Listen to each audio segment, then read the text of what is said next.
चाहे बरत हुई कितनो कठिन हो, बिना अन्न पानी भूख जाइब 3 दिन हो।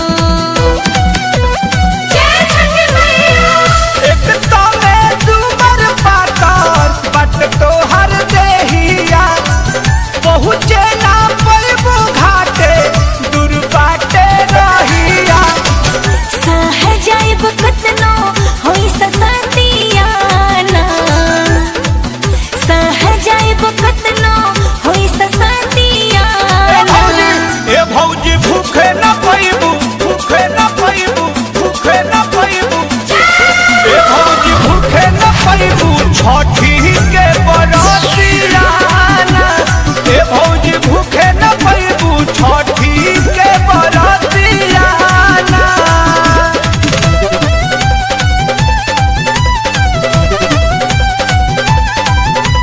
जय जय छठी मैया, जय मां जय मां जय मां जय मां।